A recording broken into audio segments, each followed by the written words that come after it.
All right. And we're live today on Energy Superheroes. We have Simon Puleston Jones. He's the CEO of Climate Solutions, and he's the author of A Leading Guide to Carbon Markets. Simon's got a background in structured finance and derivatives as an attorney. And so that's a very interesting background. Simon is currently focused on capital raising and carbon markets advisory business. So we've got a lot to talk about around that. And he's focused in energy transition, sustainable agriculture, and climate friendly real estate. I think we're going to have a lot of overlap in our work, which is going to make for a very interesting podcast. Simon, welcome to the show today. Thanks for having me, Peter. All right. So you have a really cool background, some stuff, including the UN, and a nice personal journey, I think, to get to where you are today and bring a unique perspective, including derivatives, including social media, some really cool stuff. So give us a little insight into your personal journey and how you got to where you are.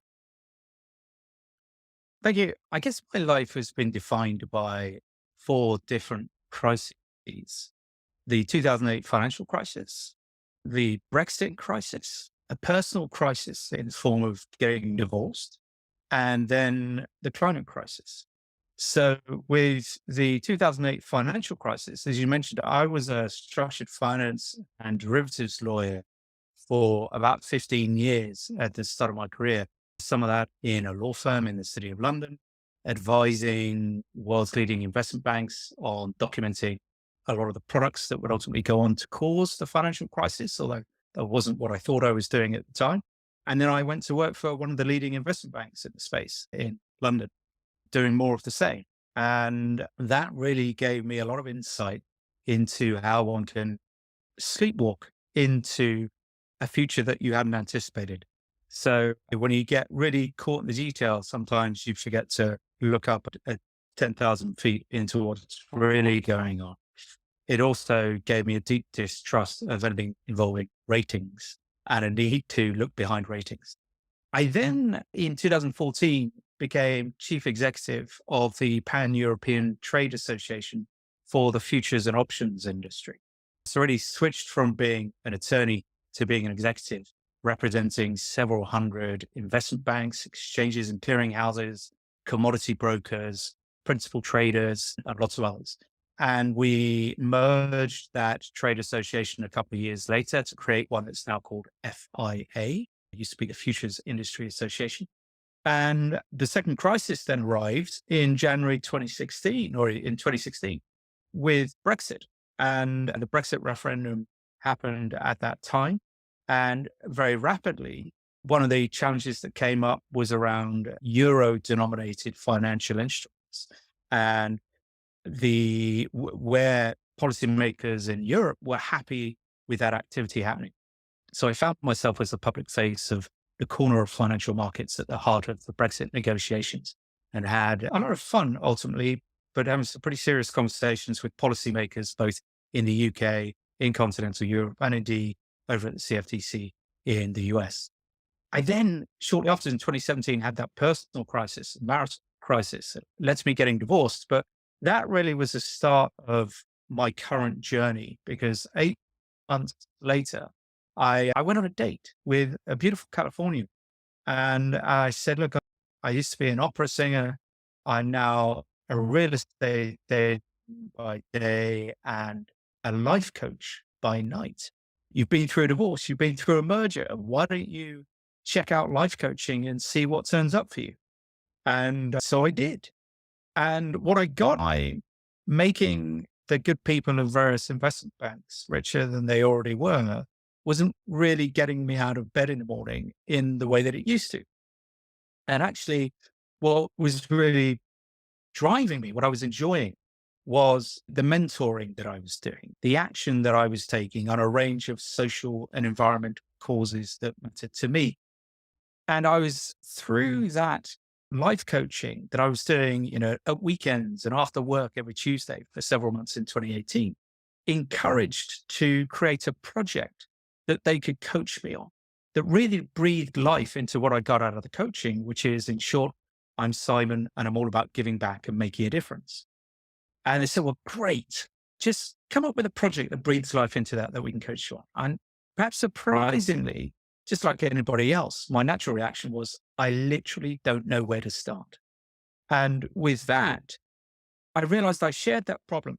I want to give back. I want to make a difference. I want to take action on the causes that matter to me, but I don't know where to start with millions of people. And after a lot of coaching and a bit of thinking, it occurred to me there's only one way you bring together millions of people to drive positive change. And for better or for worse, that's social media.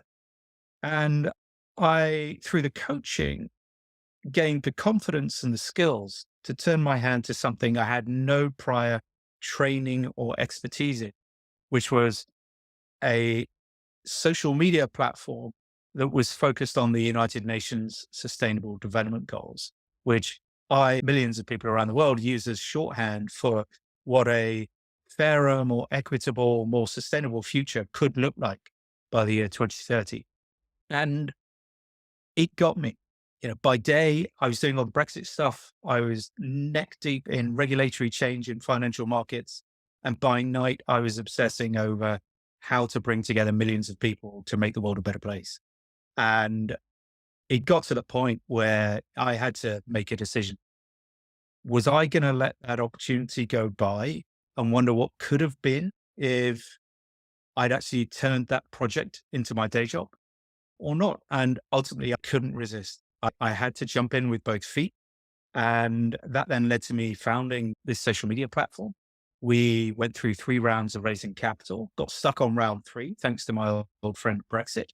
We had nearly 100 commercial partners, including various corners of the United Nations, asset managers, and others.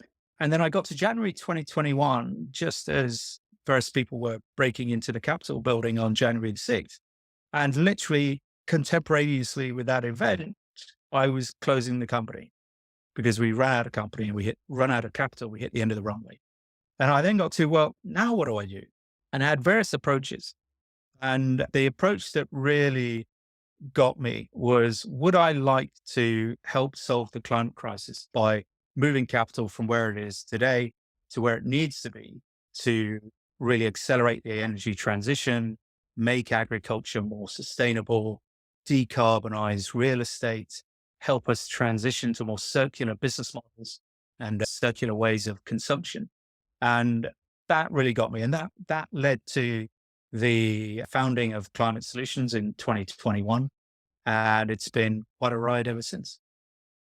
Very cool. And I love the transparency you give with your journey, right? Because a lot of people just gloss over the hard times, but it's the hard times that really makes you who you are, I think.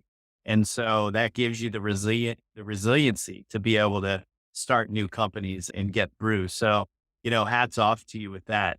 So it sounds like where you are today, you're helping companies raise money, which we do a little bit of.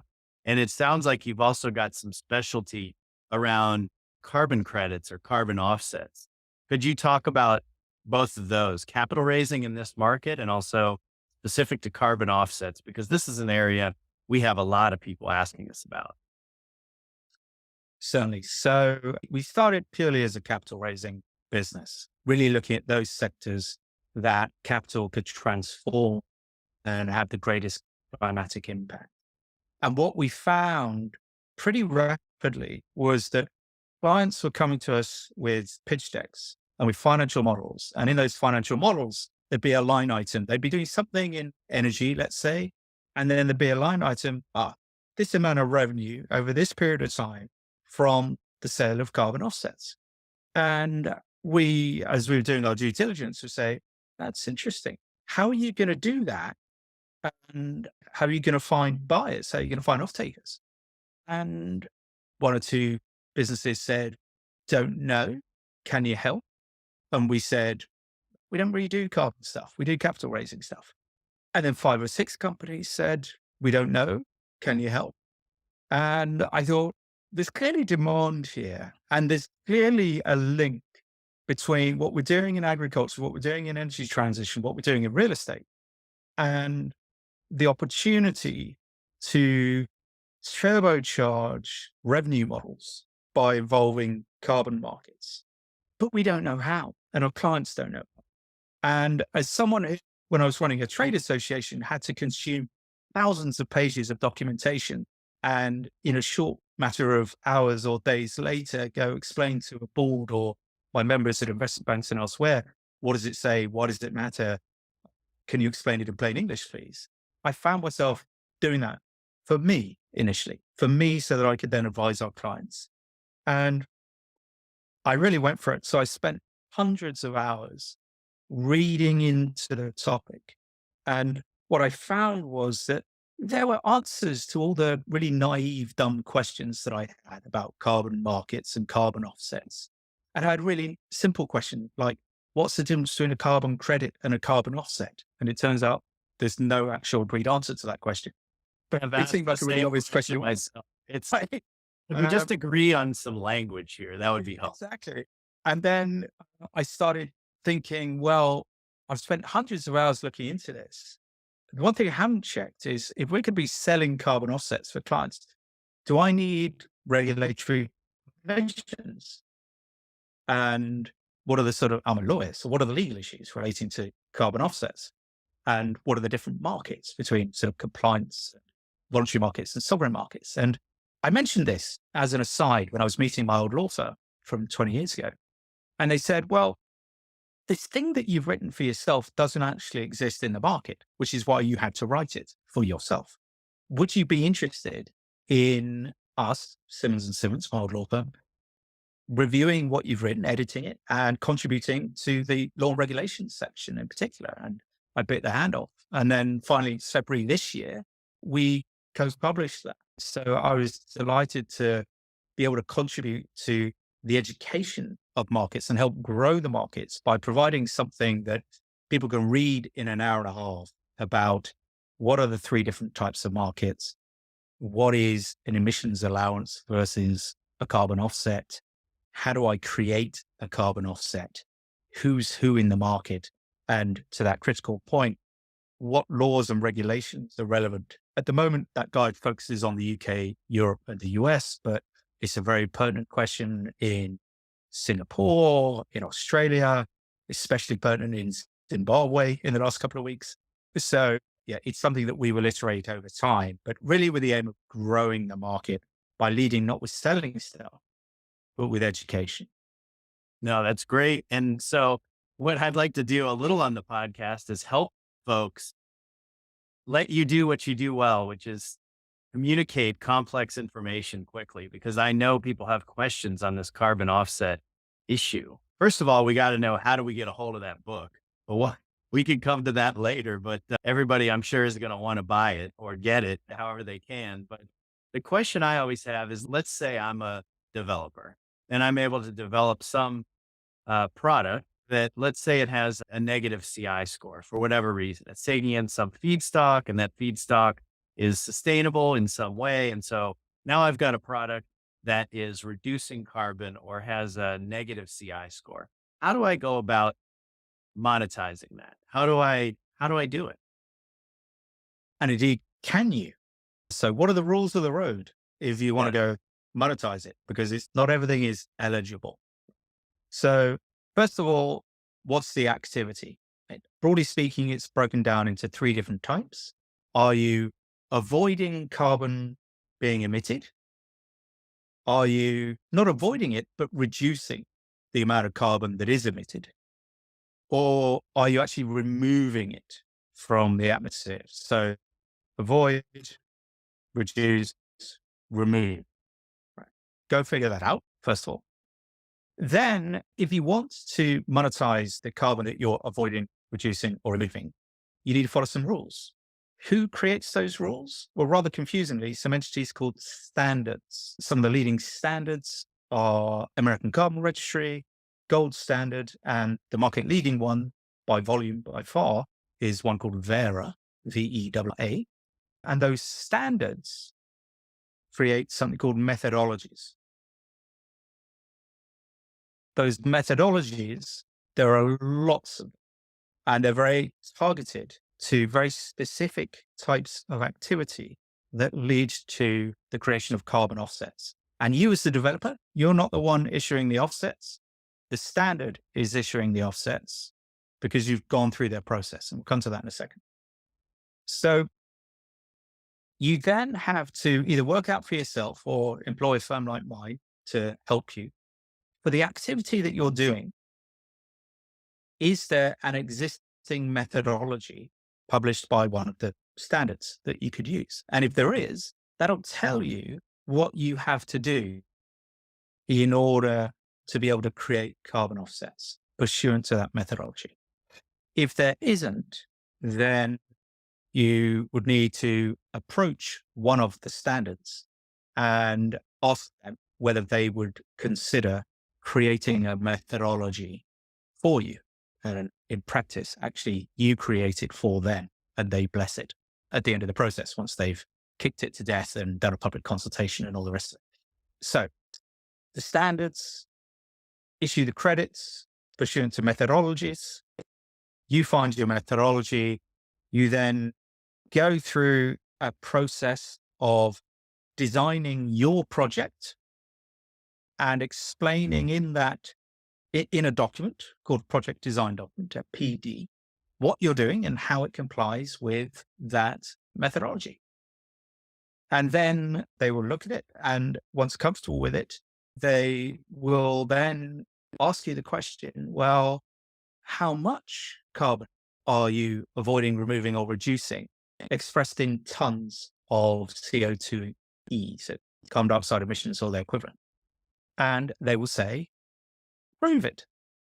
And they don't care that you can prove it. What they care about is that a third party can prove it. And so they will have a third party auditor that will go through a process of measuring, reporting, and verifying that the amount of carbon you say you are avoiding, reducing, or removing really is accurate. And that process of measuring, reporting, and verifying it is abbreviated to MRV, colloquially in the industry. So we talk about MRV, we largely talk about verification.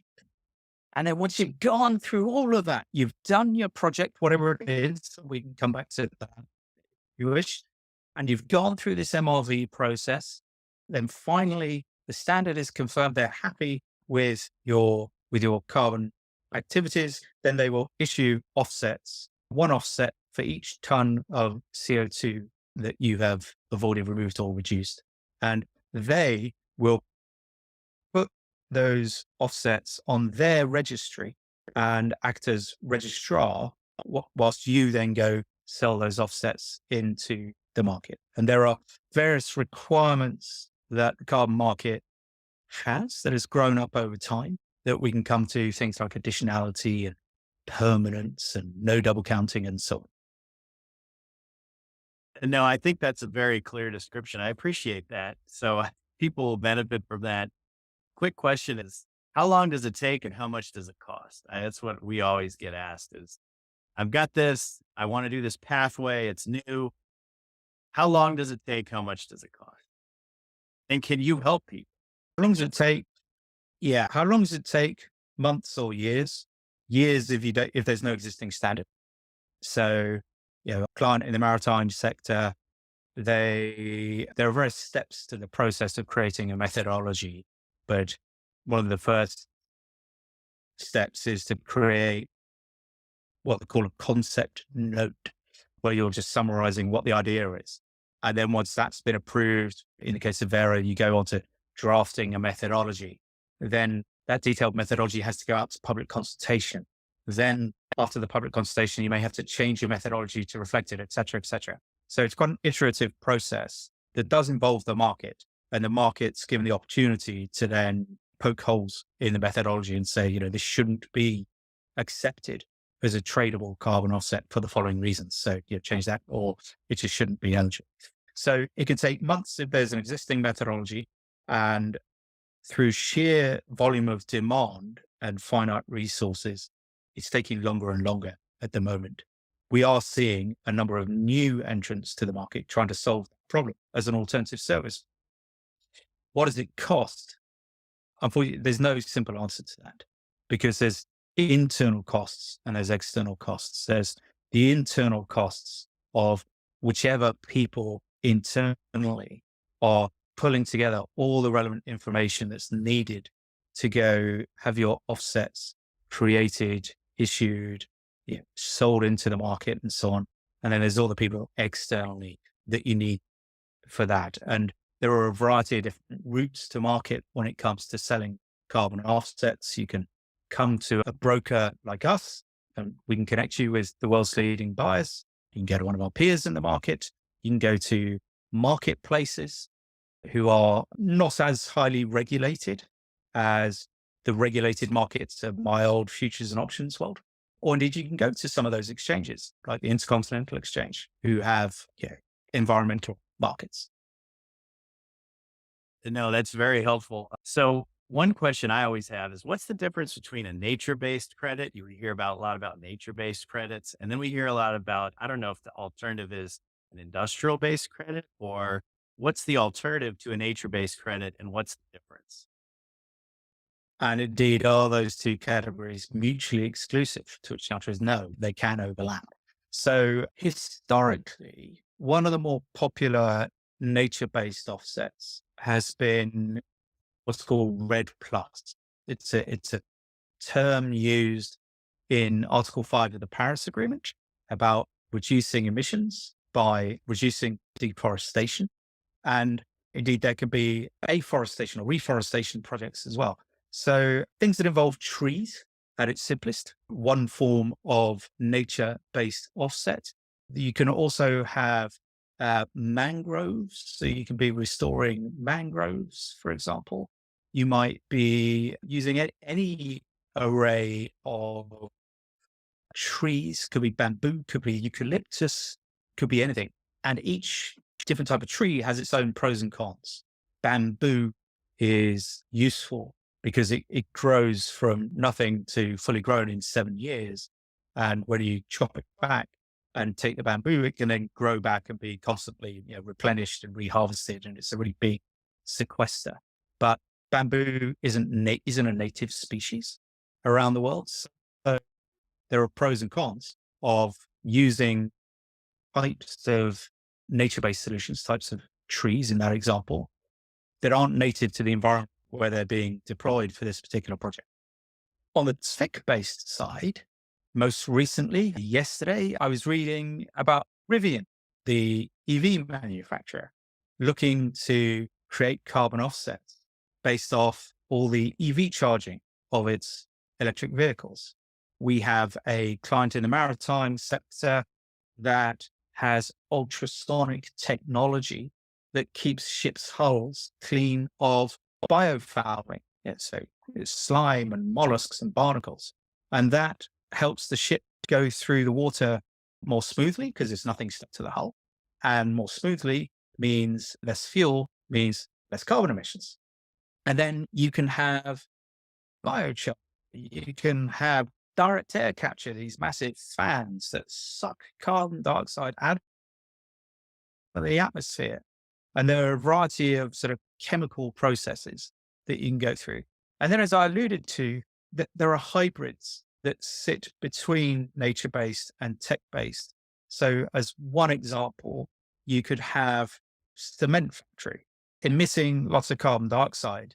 And then you could have a system right next door where you got these steel tanks, it says tech, but inside the tanks, algae, nature, algae taking the carbon dioxide, sequestering it with various sort of byproducts that come from it. So it's not quite as simple as there are two options. There are some overlaps, just in the same way that it's not quite as simple as saying there are a compliance market and a voluntary market.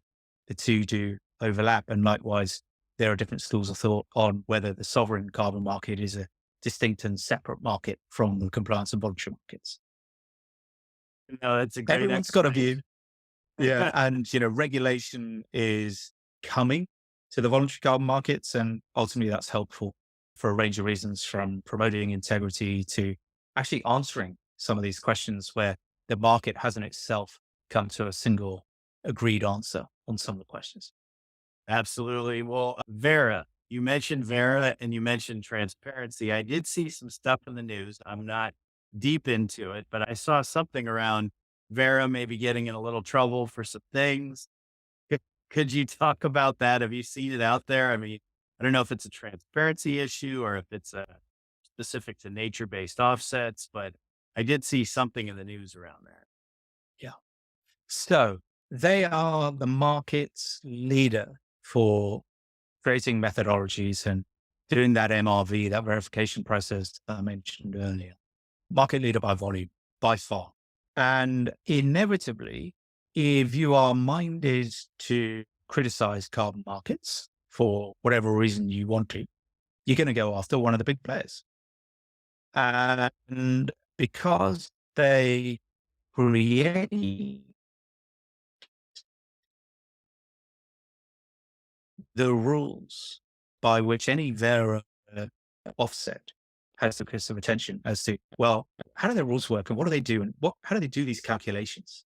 And so there's been quite a lot of press coverage here in the UK, a little in Europe, a little in the US, which has been asserting that, in particular for some of these nature-based projects, in particular on the avoidance side, where you're trying to calculate what would happen if you did nothing and just sat on your hands, what would the emissions be?